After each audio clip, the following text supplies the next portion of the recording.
नमस्ते, मैं हूँ दीक्षा चौहान श्री विश्वनाथ आईएएस एकेडमी से। जैसा कि आपको मालूम है, हम फिजिकल प्रॉपर्टी ऑफ मैटर्स के फर्स्ट पार्ट को डिस्कस कर चुके हैं, जिसमें हम बात कर चुके हैं सॉलिड्स की इलास्टिसिटी, उसकी प्रॉपर्टी जो होती है, प्लास्टिसिटी जो उसकी प्रॉपर्टी होती है, हुक्स लॉ की जो बहुत इंपॉर्टेंट है एग्जाम पॉइंट ऑफ व्यू से, और उसके बाद हम प्रेशर के बारे में बात कर चुके हैं और कुछ कैपिलरीज के बारे में, वो हम अभी फिर से बात कर लेंगे। तो लिक्विड की भी कुछ प्रॉपर्टी होती है, कैपिलरी जैसे हमने बात की, सरफेस टेंशन बात की, वो लिक्विड की फिजिकल प्रॉपर्टीज़ होती है। वैसे ही गैसेस की भी फिजिकल प्रॉपर्टीज़ होती है, एटमॉस्फेरिक प्रेशर और वो सब। तो लिक्विड की फिजिकल प्रॉपर्टी में आज हम बात करेंगे। सबसे पहले कैपिलरी, थोड़ा सा प्रीवियस वाला डिस्कस कर लेते हैं ताकि आप आगे वाला रिलेट कर पाओ अच्छे से।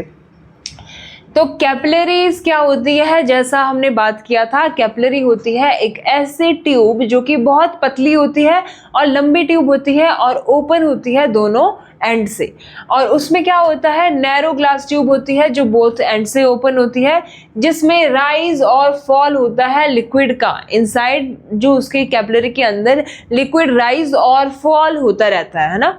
वो डिपेंड किस पे करता है, वो डिपेंड करता है डेंसिटी ऑफ लिक्विड पे, जो लिक्विड उसमें राइज कर रहा है, उसकी फोर्सेस ऑफ कोहेजन और एडहेजन पे। अगर आपको नहीं मालूम ये कॉन्सेप्ट तो आप पहले फर्स्ट पार्ट देख लीजिए, हमने उसमें बात करी हुई है डिटेल में इन फोर्सेस की, कोहेजन और एडहेजन की फोर्सेस की।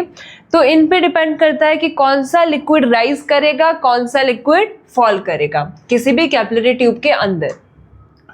तो जो लिक्विड ग्लास को वेट करता है उसका मेनिस्कस कैसा दिखता है, ऐसा ऊपर से कैसा दिखेगा, इस तरह से। तो लिक्विड की जो फोर्स ऑफ एडिशन होगी ग्लास के साथ में, लिक्विड की फोर्स ऑफ एडिशन ग्लास के साथ में जो होगी, that is greater then the force of cohesion between liquid molecules.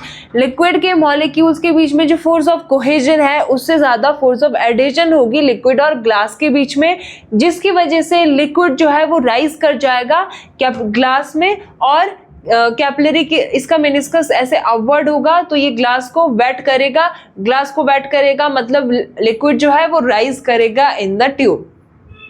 अगर आप सेकंड केस देख पा रहे हो, यहाँ पे जो मेनिस्कस है वो सीधा सीधा है, मतलब जो फोर्सेस ऑफ कोहेजन है लिक्विड की आपस में वो कैसी है, बराबर है। जितनी फोर्स ऑफ एडिशन होगी बिटवीन लिक्विड एंड ग्लास वो बराबर है दोनों चीज़ें। तो यहाँ पे ये राइज नहीं करेगा ये, ठीक है। यहाँ पे क्या होगा, मेनिस्कस उल्टा हो जाएगा इस तरह से, मेनिस्कस नीचे की ओर है। अगर मेनिस्कस नीचे की ओर है इसका क्या मतलब है कि जो फोर्स ऑफ कोहेजन है between liquid molecule that is greater than force of adhesion between liquid and glass. Adhesion की जो फोर्सेस है उनसे ज़्यादा कोहेजन की फोर्सेस ज़्यादा स्ट्रांग है यहाँ पे। जैसे मैंने आपको एग्जाम्पल दिया था, इसका एग्जाम्पल होता है आपके पास में मरकरी हो गया और आपके पास हो गया हनी। जितने भी थोड़े से डेंस लिक्विड होते हैं वो सारे आते हैं आपके पास, उनका मेनिस्कस इस तरह से होता है और ये फॉल करते हैं, है ना। इनका मेनिस्कस नीचे की ओर होता है झुका हुआ, मतलब एक तरह से कन्वेक्स की तरह होता है सरफेस इसका, और ये कनकेव सरफेस जब होगा तो राइज करेगा, जब कन्वेक्स होगा तो ये फॉल करेगा, है ना। तो यहाँ पे फॉल कर रहा है लिक्विड और यहाँ पे लिक्विड राइज कर रहा है। ये वाले होता है लो डेंसिटी वाले लिक्विड, जैसे कि एल्कोहल हो गया, वाटर हो गया, ठीक है। ये सब राइज करते हैं इजीली, और जो मरकरी और हनी है वो क्या करेगा, फॉल कर जाएगा कैपिलरी ट्यूब के अंदर। अब कैपिलरीज जो होती है वो खाली ट्यूब ही नहीं होती है ना, कैपिलरीज आपको छोटी छोटी थिन ट्यूब होती है, ये जरूरी नहीं ग्लास की बनी हुई हो। तो अगर हम अपने रियल लाइफ में देखें तो इसके बहुत सारे एग्जाम्पल्स हैं। तो वाटर और मिनरल्स को एब्जॉर्ब करता है जो प्लांट में पानी कहाँ देते हो, सॉइल में। सॉइल से प्लांट पानी लेता है, पत्तों से एब्जॉर्ब नहीं करेगा अंदर। तो सॉइल में वाटर के साथ जो मिनरल्स मिलेंगे वहीं पे वो भी एब्जॉर्ब कर लेता है वो अपने रूट से। तो रूट में क्या हो जाएगा, कैपिलरीज होती है छोटी छोटी, ये कैपिलरीज क्या करेगी, उस पानी को और पानी के साथ जो मिनरल्स मिले होंगे उसको एब्जॉर्ब कर लेती है, अच्छे से एब्जॉर्ब अंदर खींच लेगी, है ना, और लिक्विड राइज करना शुरू कर देगा। लिक्विड यहाँ से राइज होते होते इसकी लीव्स तक, है ना, इसके पूरे स्टेम में, फ्रूट्स तक, हर जगह पे जाता है। तो ये भी थ्रू लिक्विड कैपिलरीज होता है, जो कि जाइलम टिश्यूज में होती है। जाइलम टिश्यू वाटर और मिनरल्स को कैरी करके लेके जाता है। फिर ड्राइंग ऑफ इंक, निब जो इसका कटी हुई होती है, यहाँ पे दिखाया नहीं, पेन होता है। पेन की जो निब होती है कैसी होती है, आगे से आपने अगर देखा होगा इस तरह से कटी हुई होती है। ये कटी हुई क्यों होती है, ये भी क्या करती है, कैपिलरी को कट करता है from the middle which act as capillary tube, और ये भी एक कैपिलरी ट्यूब की तरह काम करती है, ठीक है। और ये एक पेन इंक को पीछे से लेके आती है, मतलब ये ट्रैवल करवाती है उसमें लिक्विड को, और ये आगे लेके आते हैं यहाँ तक इंक को, ताकि अब पेन इजीली काम कर सके, इससे हम राइट कर सके। फिर आता है आपके पास में ये लाइटिंग कैंडल्स और लैंप होता है जो, ठीक है, दिए होते हैं, लैंप्स होते हैं, कैंडल्स होती है, इनमें विक होती है, बत्तियां लगी रहती है। ये बत्तियों में भी छोटी छोटी जो रुई आपने देखी होगी, कॉटन का काम उसमें करती है, जो विक्स होती है बनी हुई, वो कैपिलरी छोटे छोटे धागे उसमें होते हैं, वो कैपिलरीज का काम करते हैं, जो ऑयल को वो विक तक लेके जाती है, ऑयल को कैपिलरी एक्शन से वो राइज करवाती है उनमें और लेके जाती है टिप तक, ताकि वो वहाँ पे जल सके और आपकी जो लाइटनिंग हो सके कैंडल्स की, लैंप्स की, है ना, दिए, ये सब जल सके। ब्लोटिंग पेपर होता है, जिससे आप क्या करते हो, स्प्लिट ड्रिंक्स जो होती है, आपकी जो ड्रिंक गिर गई होती है या कुछ भी जो गिर गया होता है, उसको वो अच्छे से एब्जॉर्ब करता है।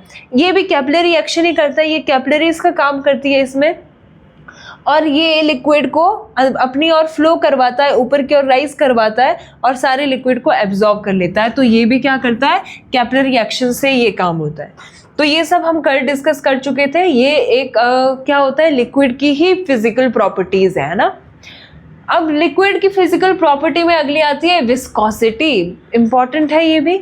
लिक्विड विस्कस होता है, विस्कोसिटी क्या होती है, देखो जैसे मान लो, इसको बेसिक से समझो, लिक्विड फ्लो कर रहा होगा, अगर आपका लिक्विड फ्लो कर रहा है तो इस तरह से समझ लो, ये सरफेस है, सरफेस के साथ लिक्विड फ्लो कर रहा है, ये डिफरेंट लेयर्स है लिक्विड की, डिफरेंट लेयर्स होगी अगर लिक्विड की, तो ऊपर वाले लिक्विड की लेयर की वेलोसिटी हाई होगी, मैक्सिमम होगी, यहाँ पे सबसे ज्यादा तेज चलेगी आगे वाले। फिर नीचे वाले को थोड़ा फ्रिक्शन मिलेगा ऊपर वाले से, है ना, घर्षण मिलेगा थोड़ा, तो इसकी स्पीड थोड़ी कम हो जाएगी ऊपर वाले के कंपैरिजन में, क्योंकि ये उसके साथ लग रहा होगा उसका सरफेस पूरा, तो इसको यहाँ से फ्रिक्शन मिलेगा, फ्रिक्शन की वजह से इसकी स्पीड थोड़ी सी कम हो जाएगी, इसकी स्पीड थोड़ी और कम हो जाएगी। सिमिलरली इसको अब इससे भी मिल रहा है और ऊपर से नीचे नीचे भी जा रहे हैं हम, तो डेप्थ भी बढ़ रही है, तो ज़्यादा फ्रिक्शन इसको मिल रहा है, ज़्यादा फ्रिक्शन तो ये थोड़ी और कम हो गई, इसी तरह से। और सबसे वाली नीचे वाली लेयर पे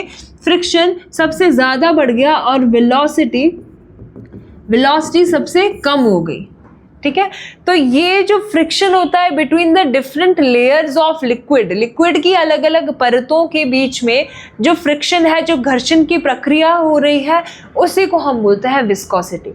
तो डिफरेंट लेयर लिक्विड में डिफरेंट विस्कोसिटी होती है अलग अलग लिक्विड की।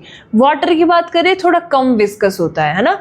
अगर आप पानी को ऐसे फेंक दोगे तो फर्श पे वो थोड़ा दूर तक जाएगा, क्योंकि उसकी विस्कोसिटी कैसी है, थोड़ी कम है, थोड़ा कम विस्कस है, तो उसकी वेलोसिटी ज़्यादा है।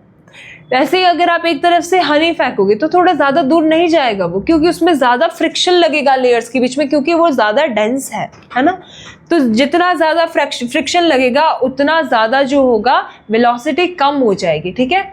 तो यही बोला है इसमें भी कि बॉटम जो लेयर है वो कैसी रहेगी, constant, but velocity of upper layer are increasing, ऊपर वाली लेयर की इंक्रीज करेगी, इनके बीच में फ्रिक्शन ज़्यादा पैदा हो जाएगा। देखो ये फ्रिक्शनल फोर्स लग रही है पीछे की ओर, ठीक है। तो ये जो कॉन्सिक्वेंट लेयर्स होती है from bottom to surface try to slow down the velocity, है ना, जिसकी वजह से वेलोसिटी स्लो डाउन हो रही है ऊपर से नीचे की ओर आते आते। तो जो यही इंटरनल फोर्स है इनके बीच में, जिसकी वजह से वेलोसिटी स्लो डाउन हो रही है, इसी इंटरनल फोर्स को डिफरेंट लेयर पे ये अलग काम करती है। यही इंटरनल फोर्स, बाहर से कोई नहीं लगा रहा है, ये विस्कोसिटी लेयर ही लेयर पे लगा रही है, नीचे वाली लेयर ऊपर वाली पे, उससे नीचे वाले उससे ऊपर वाले पे। तो ये लेयर ही एक दूसरे पे फोर्सेस एक्ट कर रही है। तो यही इंटरनल फोर्स है ये, मतलब खुद की लिक्विड की अपनी अंदर से क्रिएट करी गई फोर्स है ये, तो ये डिफरेंट लेयर पे एक्ट कर रही है और अपोज कर रही है ये रिलेटिव वेलोसिटी को, वेलोसिटी ऑफ फ्लूइड को ये थोड़ा कम करने की कोशिश करती है। तो इसीलिए इसको हम क्या बोलते हैं, विस्कस फोर्स बोलते हैं। ये जो इंटरनल फोर्स है इसी को हम विस्कस फोर्स बोलते हैं। और विस्कोसिटी क्या हुई फिर, ये जहाँ पे विस्कस फोर्स लगेगी तो ऐसा लिक्विड की ये प्रॉपर्टी है ना, द प्रॉपर्टी ऑफ विस्कोसिटी जिसके पीछे एटी आ जाता है, दैट इज द प्रॉपर्टी, है ना। तो विस्कोसिटी क्या हो गया, it is the property of fluid to slow down its velocity due to presence of viscous force. Viscous force अंदर प्रेजेंट है, उसकी वजह से उसकी वेलोसिटी स्लो डाउन कराने की जो प्रॉपर्टी है लिक्विड के पास, उसको हम विस्कोसिटी बोलेंगे। तो देखो, प्रॉपर्टी ऑफ लिक्विड जो अपोज करती है relative movement along the different layer of the liquid is known as viscosity, ठीक है। अब जो कॉन्सेंट्रेटेड लिक्विड्स होते हैं, जैसे आपके पास हनी हो गया, है ना, ग्लीसरीन हो गया, है ना, और अभी जो बोला मरकरी हो गया, ऐसे वाले जो थोड़े विस्कस होते हैं, जो ज़्यादा डेंस लिक्विड होते हैं, उनकी ग्रेटर विस्कोसिटी होती है।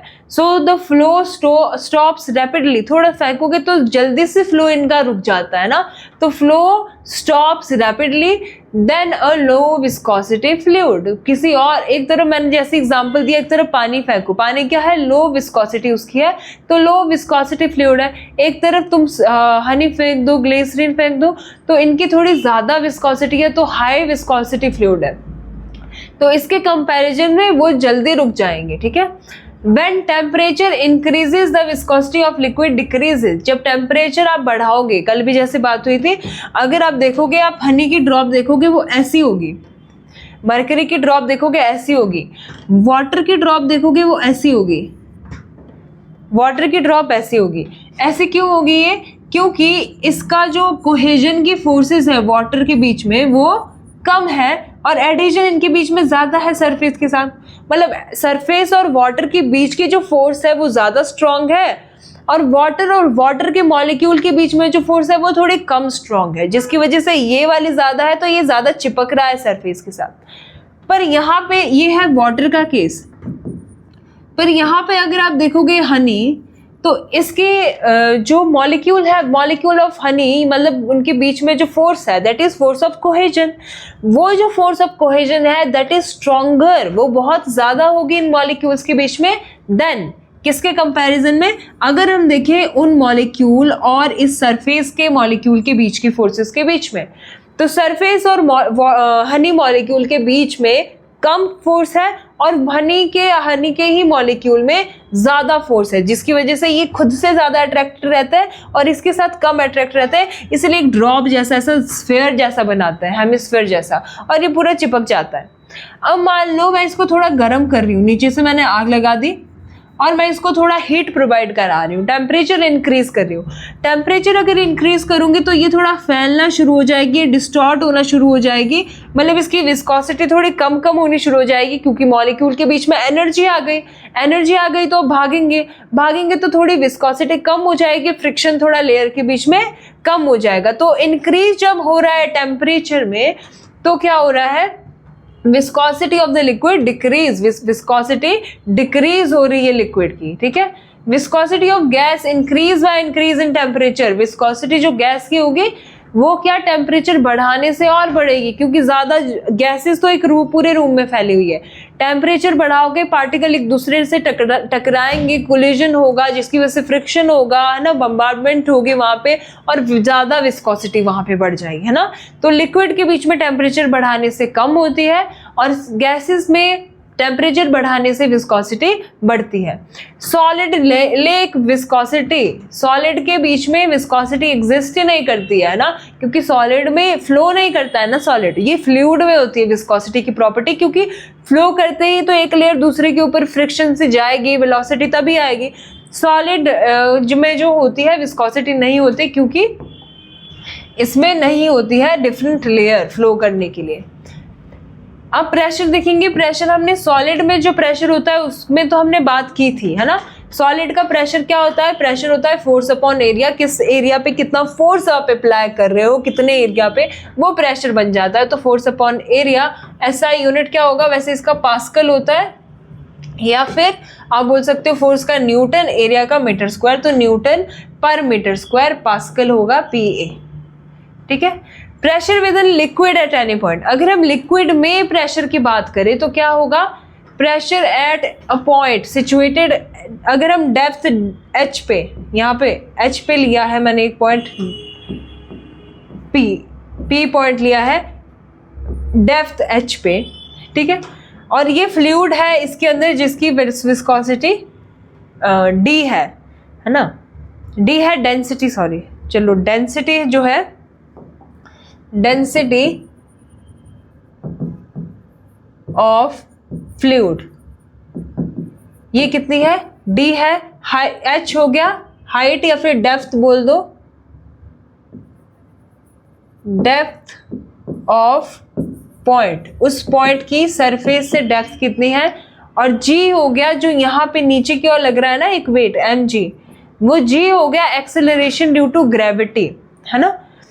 तो ये क्या होगा, प्रेशर अगर हम लिक्विड के अंदर बात करें, सॉलिड पे तो प्रेशर होता है फोर्स अपॉन एरिया, सिंपल। अब इसमें क्या होगा, जब हम लिक्विड में बात करें किसी एक पॉइंट पे, अब यहाँ पे एक्सेलरेशन ड्यू टू ग्रेविटी भी आ जाता है, यहाँ पे डेंसिटी भी आ जाती है, क्योंकि सॉलिड में तो डेंसिटी बहुत ज़्यादा होती है ना, उसमें डेंसिटी का कोई रोल नहीं, लिक्विड के साथ तो डेंसिटी चेंज करती है ना। तो यहाँ पे हमें डेंसिटी को भी क्या करना पड़ेगा, एज्यूम करना पड़ेगा। तो याद रखना प्रेशर इन लिक्विड होता है एट एनी पॉइंट HdG या फिर H ρg, कई जगह ना रो दिया होता है, जो आपकी डेंसिटी ऑफ फ्लूइड होती है उसको रो बोला जाता है डेंसिटी को, है ना। तो आप याद रखना Hρg या फिर HdG, जहाँ पे H है डेप्थ, D है डेंसिटी और G है ग्रेविटेशनल एक्सेलरेशन, है ना, या एक्सेलरेशन ड्यू टू ग्रेविटी।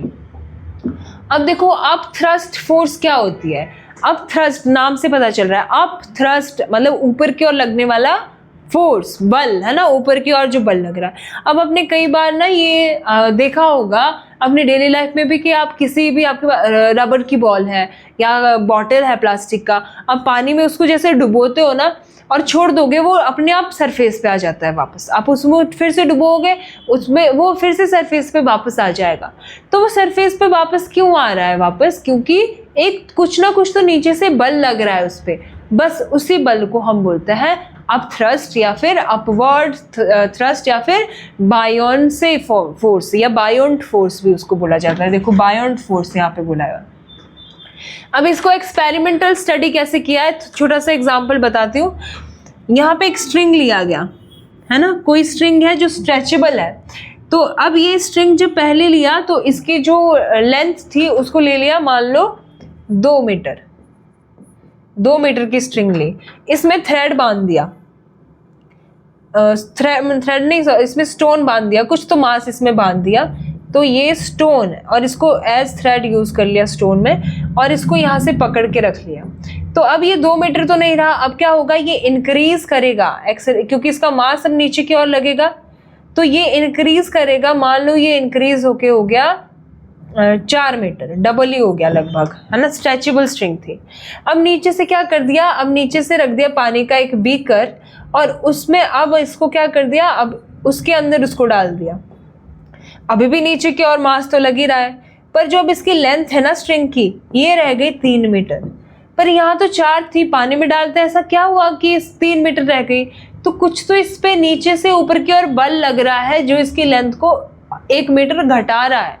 बस पता चल गया यहाँ से कि पानी एक जो है बल लगाता है किसी ना किसी ऑब्जेक्ट पे जो उस पे डिप किया जाता है, कुछ भी, है ना, किसी भी डेप्थ पे, तो उसको बोलते हैं बायोन्ट फोर्स, है ना।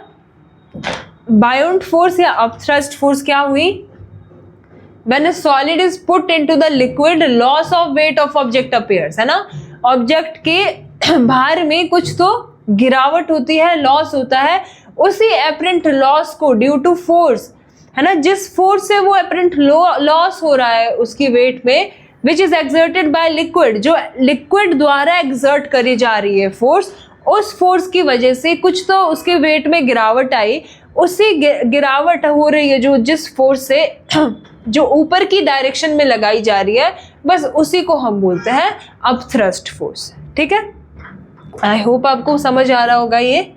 फिर आर्किमिडीज प्रिंसिपल है, ये भी बहुत इंपॉर्टेंट है आर्किमिडीज प्रिंसिपल। तो इसको भी समझो पहले। एक वेट यहाँ पे डाला गया 6 kg का, ठीक है, और क्या किया, इसको बिल्कुल आपने ना फुल भर दिया है, ऊपर तक भर दिया था पूरा, है ना, बिल्कुल इसके टिप तक इसको भर दिया था पूरा, और इसमें एक 6 kg का भार इसमें डुबो दिया गया। अब इसने क्या किया, कुछ वहां से पानी, अब देखो जब टिप पे भरा है और उसमें आप कुछ ऊपर से डालोगे तो पानी बाहर गिरेगा। जितना पानी बाहर गिरा उसको क्या किया, यहाँ पे कलेक्ट किया गया, यहाँ पे इकट्ठा कर दिया गया, है ना। अब ये देखा गया कि जितना पानी कलेक्ट हो रहा है ना, कितना पानी कलेक्ट हुआ, 2 kg। तो और यहाँ से कितना पानी गायब हुआ, 2 kg, वही तो यहाँ पे आया। और ये 2 kg कहाँ से आया, जितना पानी इसने डिस्प्लेस किया ना अंदर जाने के लिए, वो किसके बराबर था, इस बायोंट फोर्स के बराबर था, जो इसको ऊपर की ओर धकेल रही है। तो यही बोला है बस कि जो बायोंट फोर्स लग रही है ना जितनी, वो बराबर होगी वाटर डिस्प्लेस कितना हुआ है उसके। तो जितना ऑब्जेक्ट उसमें जाते हुए, पानी में जाते हुए ना वाटर को डिस्प्लेस करेगा, हटाएगा, वो किसके बराबर होगा, जो नीचे से अपथ्रस्ट लगेगा या बायोंट फोर्स लगेगा उसके बराबर होगा। तो ये क्या बोल रहा है, state that upward force that exerted on a body emerge in liquid, या तो उसको हाफ इमर्ज भी कर सकते हो या फुल्ली इमर्ज भी कर सकते हो लिक्विड में। तो when a body is immersed partially और फुल्ली इन लिक्विड, तो क्या होगा, देखो वेदर फुल्ली और partially submerged equal to the, किसके बराबर होगा वो force, weight of the liquid that body displaces and act in the upward direction at the certain mass of the displaced liquid। मतलब जिसमें जितनी इसकी फोर्स है ना, जो बायोंट फोर्स है वो कितनी लग रही है किस बॉडी पे, हम कैसे निकालेंगे कि इस बॉडी पे बायोंट फोर्स कितनी लगेगी, उसको बस पानी में उतारो और देखो कितना पानी डिस्प्लेस कर रहा है। जितना उस पानी डिस्प्लेस का वेट है ना, उतना ही उस पे बायोंट फोर्स लगता है, ठीक है। ये बहुत इंपॉर्टेंट है, इसको यूज़ किया जाता है सबमरीन्स के डिज़ाइनिंग में, शिप्स की डिज़ाइनिंग में, कैसे डिज़ाइन करें, तभी शिप्स को इस तरह से बनाया जाता है। आपने देखा होगा नीचे से इस तरह से कुछ बनाया जाता है शिप को, ताकि वो ज़्यादा से ज़्यादा पानी को डिस्प्लेस करे, हटाए जब उसको पानी में निकाला जाए। और जितना ज़्यादा वो पानी वहाँ से हटाएगा उतना ज़्यादा उस पर बायोंट फोर्स लगेगा, और जितना ज़्यादा बायोंट फोर्स लगेगा उतना ज़्यादा वो अच्छे से फ्लोट कर पाएगी, सिंक नहीं करेगी वो उतने अच्छे से, है ना, मतलब वो सिंक नहीं कर पाएगी वो। तो यही है आर्किमिडीज प्रिंसिपल कि when a body is submerged partially और फुल्ली इन अ लिक्विड, तो the force act buoyant force acting on it is equal to the weight of water displaced by that body, है ना। जितना वो पानी को हटाएगी उतना ज़्यादा ही, उतना उसके बराबर ही बायोंट फोर्स उस पर एक्ट कर रहा है, ठीक है। तो इसे बेसिस पे इन्होंने दिए लॉ ऑफ फ्लोटेशन, कौन सी चीज़ तैर रही है क्या, है ना, ये लॉज ऑफ फ्लोटेशन इन्होंने दिया आर्किमिडीज प्रिंसिपल पे ही बेस होके। तो 2 चीज़ें देखो एक्ट कर रही है यहाँ पे। अगर हम किसी भी सॉलिड को लिक्विड के अंदर डाल रहे हैं, मान लो ये सॉलिड है, ये सॉलिड है, ये कोई सॉलिड है, इसको जब पानी के अंदर डालोगे तो 2 फोर्सेस इस पे एक्ट करेगी।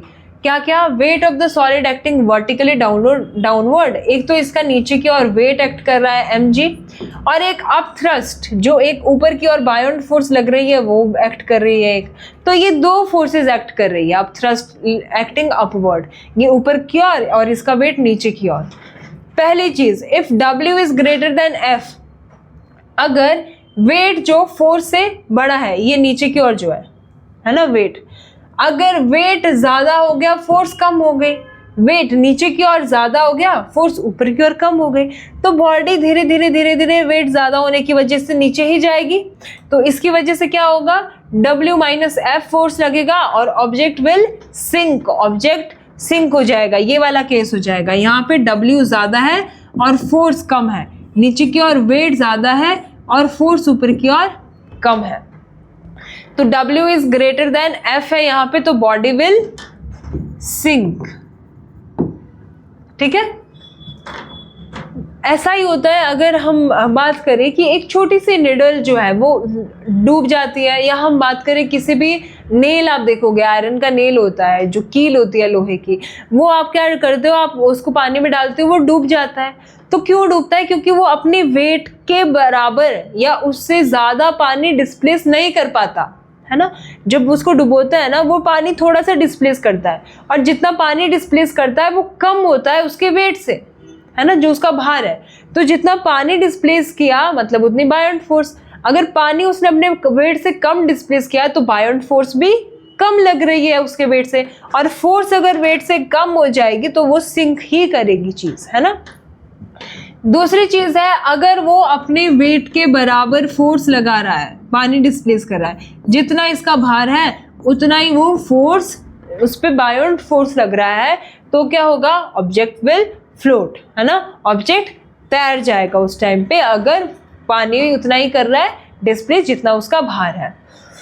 अगर वो पानी डिस्प्लेस कर रहा है उसके वेट से ज़्यादा, तो फोर्स भी कैसे लगेगी, उसके वेट से ज़्यादा।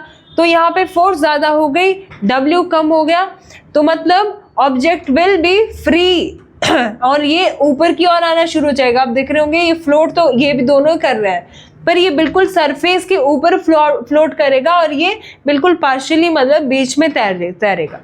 तो ये है लॉ ऑफ फ्लोटेशन, जो कि डिपेंड करते हैं नीचे की ओर लगने वाले वेट पे और ऊपर की ओर लगने वाली बायोंट फोर्स पे, और ये आर्किमिडीज प्रिंसिपल पे आते हैं। ठीक है, तो बस आज के लेक्चर में इतना ही। अगले लेक्चर में इस चैप्टर से जितने भी MCQs बन सकते हैं वो सारे MCQs और जो प्रीवियसली पूछे गए हैं वो सब डिस्कस करेंगे। थैंक यू, जय हिंद।